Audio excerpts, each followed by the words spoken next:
Glad to be with everybody out there today, and especially glad to have Bob Burg with us here today. Bob, hello. Thanks for coming. David, it's my absolute pleasure and honor. Thanks for having me. Bob, you've been a client of ours, and we've been a fan of yours for years and years. Bob's the originator of the concept of the GoGiver.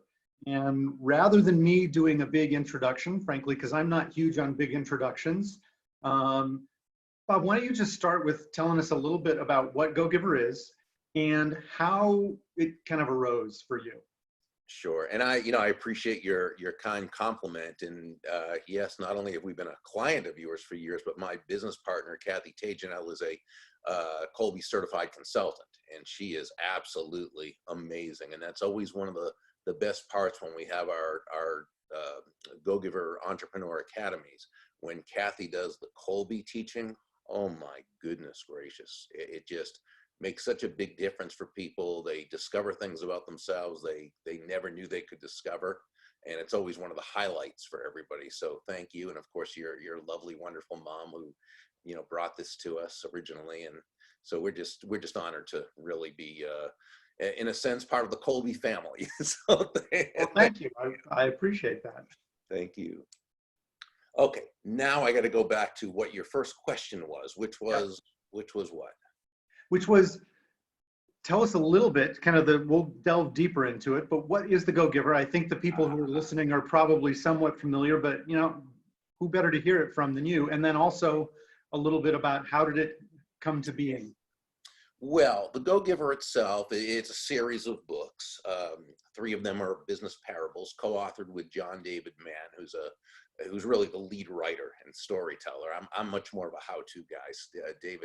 John David is just a wonderful writer, gifted writer. And the premise of the books themselves, the premise is simply that shifting one's focus, and that's really the key, shifting one's focus from getting to giving. And when we say giving in this context, we simply mean constantly and consistently providing immense value to others.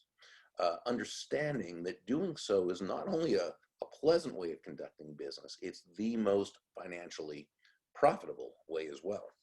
And not for any kind of, way out there woo-woo reasons. It actually makes logical sense. When you're that person who is able to move off of yourself and instead focus on making other people's lives better, okay? People feel good about you. People want to get to know you. They like you. They trust you. They want to be a part of your life. And really, that's what it comes down to. I often, when I speak at a sales conference, one of the first things I'll say, and I say it in a lighthearted way, not in a dogmatic fashion, but I'll say, nobody's going to buy from you because you have a quota to meet, right? They're not going to buy from you because you need the money, you want the sale. They're not going to buy from you because you're a nice person. They're going to buy from you because they believe they will be better off by doing so than by not doing so. Well, this is good. This is really good. It's perfect. Why? Because it means that person who can really just absolutely laser focus on the other person, that's the one who is much more likely to earn that person's trust, their respect, and their business. And how did it come about for you? I mean, you've had a long and very successful career, and what happened to spark this idea that you wanted to get this out to everybody? So I began really as a broadcaster, first in radio and then in television. I wasn't very good at it, and it wasn't long until I found myself having graduated into sales. And the big challenge with me was I knew nothing about sales on a formal level. So I, in the company where I was first working, we'll just say their training was negligible. And so I floundered for the first few months. I had what Jim Rohn would say, I had the motivation, I didn't have the information. And both are important, right? I mean, a motivation without information means you're flailing around going nowhere. Information without motivation means you're an educated person doing nothing. So, you need both. Yep. And so fortunately, I was in a bookstore one day, and again, this is almost 40 years ago, and I came across two books on selling. First of all, it was in the sales department, sales books. Well, you know, we take that for granted these days, but back then, that wasn't a big thing. And I didn't know anything like that existed. Books on how to sell. And right there, that kind of inspired me. It was an opportunity to learn something that I knew I was sorely lacking. So I got the two books and I studied them. I mean, I'd come home from work and I would just crack open the books and I'd be highlighting and underlining and making notes and practicing, and I mean into all hours of the evening. Within a few weeks, my sales began to really go through the roof. And of course, there wasn't a whole lot of difference from 3 weeks earlier than there was 3 weeks later, other than now I had a methodology to work from, a system.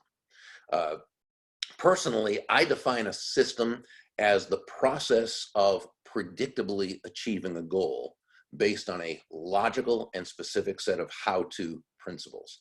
The key being predictability. It's been proven that by doing A, you'll get the desired result of B. You know all you need to do is A and keep doing A and keep doing A, and eventually you'll get the desired result of B. And so this really was something I began to enjoy. I also came to understand that learning how to sell was just the first part. It was really more about developing yourself on the inside. So I started getting all the books I was hearing about, the How to Win Friends and Influence People, The Magic of Thinking Big, The Science of Getting Rich, Think and Grow Rich, As a Man Thinketh, Psycho-Cybernetics, just all these books that were now, because I was a horrible student in school, okay? And I mean, I regret now that. You were motivated. You had that part now. Right, exactly. And so, you know, so over the next few years and so forth, I started to really grow in different areas, eventually becoming sales manager of a company and then teaching people what was working for me. Got into the business of speaking and teaching sales, which I've loved. And then, you know, had a book called Endless Referrals out years ago. That was my first one. And then, you know, take it up to 2008 when the GoGiver came out. Actually the very end of 2007, but 2008. And that kind of then took things even to another level. That's been our most popular book. So to me, the 5 laws are kind of the core part of what the GoGiver is about. And rather than go through all 5 of them all at once, let me just ask you, first one is value. And you talked before about, you know, essentially worrying about giving more than you worry about getting, and the getting part will come. But how does creating and distributing value work into that as kind of the first law? Yeah, well, you know, the law itself says your true worth in the business sense, of course, is determined by how much more you give in value than you take in payment. And that can seem rather counterintuitive, because it sounds like you're saying you're losing money, right? Give more in value than you take in payment. And of course, you'd go bankrupt pretty quick if that's what it really meant. To understand this, you didn't say create more cost than you get in right, exactly. See, price is a dollar figure. It's a dollar amount. It's finite. Value, on the other hand, is the relative worth or desirability of a thing to the end user or beholder. In other words, what is it about this thing, this product, service, concept, idea, what have you, that brings so much worth to another person that they will willingly exchange their money for it and be glad they did. Obviously, in terms of a certified Kolbe consultant, they're giving an immense amount of value because they're helping that person in so many different ways, understanding themselves, understanding their team members, understanding who they might bring on, understanding who would be good to match up with other on teams. So much so the person who takes the test, buys into the training, whatever they do, they're receiving much more in value than what they're paying. And of course, the consultant also makes a very healthy profit, which they should. So what it comes down to in this case is that both parties profit, because both parties come away better off afterwards than they were beforehand. But the key is the focus. That consultant, or whatever business someone's in, has got to be thinking not about the money they're receiving, not about the fee. The focus is on the value they are providing. That's why John and I say that money is simply an echo of value. It's the thunder, if you will, to values lightning, which means nothing more than that the focus must be on the value you're providing that person. The money you receive is simply a natural result of the value you've given. Yeah, I won't get us off on too much of a tangent, but I think so many people misunderstand what money really is. It's a means of providing a relatively easy way of exchanging two things that are fundamentally different. Exactly. So it's easier if you think, well, gosh, I want to eat some chickens and you need some, I don't know, legal work. Well, how do you compare chickens to legal work? Well, that in between thing is just the money part. Right. And It's important to really understand. This is when we talk about the law of receptivity, which is the last law. There's so much of a misunderstanding people have about money. And certainly the world around us gives us very, not mixed messages, very negative messages about money, about prosperity, about wealth, about abundance, and what it represents. And we can talk about that later if you want, but that's really such a mindset. Well, let's talk about it now. You brought it up. And, you know, for the people listening initially, this is during the midst of the COVID stay-at-home era. That's why we are both not in our offices, or I don't know, maybe that is your office. It is mine. My office is in my home. So yeah, there you go. So mine is typically not here. I'm in my home doing this. But I think, you know, we're all maybe thinking about value differently these days, and our perspective is changing, and this notion of abundance, frankly, I would love to hear a little bit, you know, start maybe in general about what you were just talking about in that concept of the difference between money and value and abundance, but then also apply that a little bit to right now, because I think so many people are finding it hard to really feel inside their core what that means. You know, what is abundance? What is value? What are the positive things they can hold on to rather than all the worry that's going on right now? well, law number 5, the law of receptivity, says the key to effective giving is to stay open to receiving. Now, what this really means is that you breathe out and you also have to breathe in, right? It's not one or the other. You breathe out carbon dioxide, you breathe in oxygen. You breathe out, which is giving. You also have to breathe in, which is receiving. Now, you know, again, the messages we receive from the world around us, whether it's a combination of upbringing, environment, schooling, news media, television shows, movies, where so often wealthy people are portrayed as villains, right? And you know, and how much do you hear about, oh, millionaires this and billionaires this? And well, you know what? If someone makes their millions or billions by providing exceptional value to the marketplace and providing this to enough people, they've earned that money, and they should be applauded for it because it means they had to provide value. And one of the things I see is that people who are in both the healing arts as well as coaches, business coaches, tend to have a real dichotomy in their mind between helping people and providing great service and value to others and making money, almost as though they feel the two don't go together. And that is what we call the treacherous dichotomy, or the false dilemma, the unnecessary use of the word or.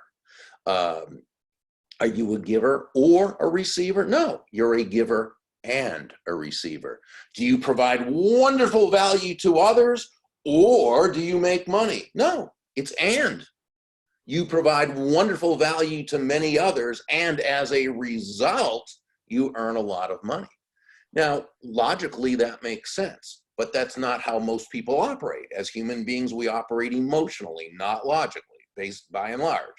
And when you hear these negative messages about money constantly, from the time you're a kid watching TV to going to school, to your friends and their families and, you know, the media and everything, it gets it on an unconscious level. You kind of equate money with dishonesty, doing things wrong, being crooked, or being, you know, just a brutal, right? Yeah. Well, again, it's understanding that's unconscious. And so the cure for that is to make things conscious, to be aware that that's an issue. to start questioning premises. When you hear someone make a statement about which kind of casts a negative light on abundance or prosperity or money, start to question why. Why is that so? Yeah, I mean, to me, let me just throw a thought out there, and if you can respond to this, I think that so often where people go is if they think, and actually some people almost teach this, they teach that if somebody has money, they must have exploited someone to get that money. Right. So if you can knock that down and maybe describe, because look, there are people who lie and cheat, and we're not talking about that. Right. But can you kind of explain how, because I get it, like I'm totally with you, but explain how you can make the money, you know, the receiving part, not through it some exploitative where it's not a zero-sum game on the other side, because so many people just, again, don't just assume that. They're actually being told if there's somebody who's a billionaire, they're only a billionaire on the backs of other people who are therefore poor. Right. And if someone gets wealthy, someone else has to get poorer. And it's absolutely not true. In fact, a very surface understanding of economics would help people understand that. But that's not where people get their information from, reading Right. books or listening to it, right? They hear the people they want to hear, and their emotion gets riled up. And again, you know, you take, and my friend Randy Gage is probably today one of the most sought after experts on abundance and prosperity thinking. And he does a great vignette on how if you go to the movies, typically there are two types of characters portrayed. There are the good people who are typically portrayed as struggling. The poor people are good people, kind people, and broke people. But they're happy. They're poor, but they're happy. But they're always being stepped on, stepped over, taken advantage of by who? The rich people, who are mean and evil and horrible and have no soul. And you see that in just about every big blockbuster movie. It's what sells. He gives a great example here too of the first Spider-Man movie, where Peter Parker and his Uncle Ben are talking about, Peter's asking about why they're poor. And Uncle Ben said, Peter, we may be poor, but at least we're honest. Oh, what a horrible, horrible message that is. What's the premise there? That if you're honest, you're probably poor. You can't have money. But if you do have money, you're probably dishonest. Now remember, it's just a movie. No, this is a message we get constantly from the time we're little kids. Again, it gets in the unconscious. So if you hold as a high value honesty, goodness, kindness, integrity, right? And these are your values. Now, if you start being in a place where you're providing wonderful value to lots of people and business is coming to you and money is coming in, well, on a conscious level, what are you saying to yourself? Well, wait a minute. If I have all this money, that must mean I'm not honest. It must mean I don't have integrity. It must mean I did something wrong to get there. I mean, this is the way it is, right? And so the cure for this is to make a study, a proactive study of prosperity. Get people's books like Randy Gage's and Bob Proctor's and Ellen Rogan's and David Nagel's, and so many really wonderful speakers and authors out there who focus on prosperity and mindset, and learn a different way of thinking about prosperity and about money and about abundance. Well, and maybe get Bob Burg's book too, because you've got good things to say on that. You should let yourself out, but I will add. But yeah, mine touches on those, but those people, that's, that's their, yeah. Fair enough. Let's talk about influence and kind of networks and how you, because that's an important part of what you discuss and what the GoGiver is about. So talk about what that law is. Well, let's talk about that law for a little bit. Law number 3 is the law of influence. And this one says your influence is determined by how abundantly you place other people's interests first. Now, again, when you first hear that, counterintuitive, maybe even counterproductive, perhaps Pollyanna-ish, right? Your influence is determined by how abundantly you place other people's interests first. Well, let's qualify this before we continue. When we say place other people's interests first, we do not mean you should be anyone's doormat or a martyr or self-sacrificial in any way. Absolutely not at all.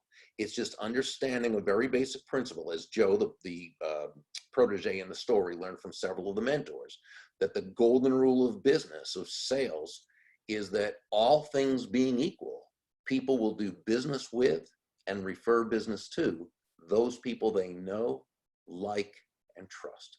And there's no faster, more powerful, or more effective way to elicit those feelings toward you from others than by genuinely and authentically moving from an I focus or me focus to an other focus, looking out for their interest, making, as Sam, one of the mentors, advised Joe, making your win all about the other person's win.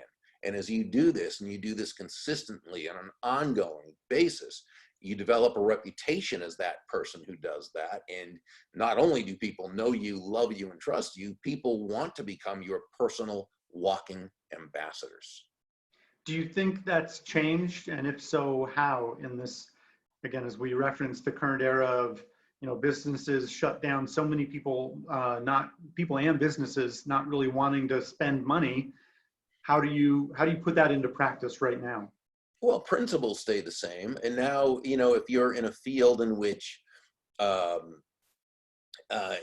people are doing business, continue doing what you're doing. But if you're in a field right now where people, your main prospects are right now just not thinking about what you do, because right now they're in a mode where they're having to figure out how they're going to survive. And so the value you bring to that person needs to be more in terms of help on that end, as opposed to directly through your product or service. I'll give you a quick example, if I may. This is a person who's actually a neighbor of mine. He sells a high-end product that he's a manufacturer's representative and sells a high-end product. And he said right now, his clients, who tend to be big businesses or medium-sized business, they're now thinking about how they're going to survive, what their next step is, how to know what's happening next. And he said, Bob, they don't want to hear from me. He said, they don't want to hear from a salesperson right now, because that's just not what they're, and I said, that makes sense. But would they maybe be interested in hearing from you if you had information for them on how they could be ready to conduct business in a way based on the current situation that's going to help their business?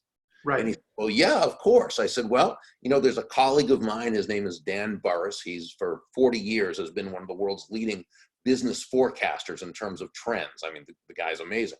He's doing a series of Friday free webinars to help businesses and business leaders to know how, right? I said, why don't you call them personally on the phone, call your customers, your clients, your prospects, let them know you understand right now, your product isn't what they're thinking about, and that's fine. But I know that you're concerned about how you're going to be continuing your business, blah, blah, blah, blah, blah. I have a resource for you that you might find to be really helpful. Would you be interested in knowing about that? And he said, the reception's been just great. Now, right now, he's not making money from that, but he wouldn't be anyway, because right now that's not happening. But I can guarantee you, as much as I can guarantee anything, that, when it comes to later, after things are back going on, when it comes to him versus his competition, if you will, they're going to be looking at this guy who, he was there for them, thinking about them, placing their interests before his own. And that's the person you trust and respect and want to do business with. Well, and to me, one of the things that's very consistent about the way, kind of what you're talking about in the principles, it really almost demands a broader view of an exchange. So as you were talking about, it's not always thinking about what am I going to get, but it's also understanding what is the person on the other side of this transaction, what are they looking for, what's valuable to them. And then also from a time standpoint, it's a broader view. It's not just what's happening when I get off the phone. Can I close a deal right now? You're describing something that's, look, it might be 6 months. But if I am thinking broadly in terms of what's valuable to them, I can also sometimes be patient. And patience is a difficult thing when we're all looking for how do we make it through. But I really appreciate that. And I just want to say also thanks to you, because our whole sales team understands and has been trained in all the principles that you guys bring, and Kathy's helped us with that. And it really makes a huge difference. I don't need to harass and harangue them these days and explain to them what we need to be doing when we're making phone calls to our clients. And even that, we need to be reaching out, because a lot of people are just thinking, oh, they don't want to hear from me. Oh, no, by all Well, means. yeah, it's true they don't, if all you're going to do is pick up the phone and try to sell them something, and you're not actually thinking about what's able to them. But the people who are actually thinking about what value can I deliver, that you want to talk to those people. Absolutely. Sure you do. I mean, I'm sure you see that all the time. Yeah. I'm sorry, go ahead. No, what you were saying, just to know that they're thinking of you, that they're concerned with you, that they're checking in just to make sure you're okay. Yeah. Well, and even you have that basis when you've been practicing these principles for a while. If you're a salesperson and you've been doing that, when that client sees that it's you calling, they're not assuming that it's an annoying phone call. Right. They're actually assuming, and they have this connection to, oh, that person is actually of service to me. Yeah. They're not just calling, you mentioned quotas, they're not calling at the end of the month because they got to fill their quota. Right. They're calling because they think they can offer me something. And I may or may not be ready for it, but I certainly don't mind taking their call. Exactly. Yeah, just excellently said. Absolutely. All right. Well, thank you. I really appreciate your time, Bob. Your time today. I really appreciate all the stuff that you've worked on and put out there to the world. As I said, it's helped us as a business, and I'd encourage everybody listening to this to check it out as well. Where should they go? Probably the best place is Burg, BURG.com. And they can pretty much find everything there, the book, or they can get a free chapter to see if they like it first, and they can click through to Amazon.com. And at the Burg.com blog, we have an ongoing video series called Influence and Success Insights. And they're welcome to binge watch those or watch as many of them as they'd like. Great. Thanks very much. Really appreciate it. I'll talk to you soon. My pleasure. Thank you. All right. Well, that's it. And now kind of off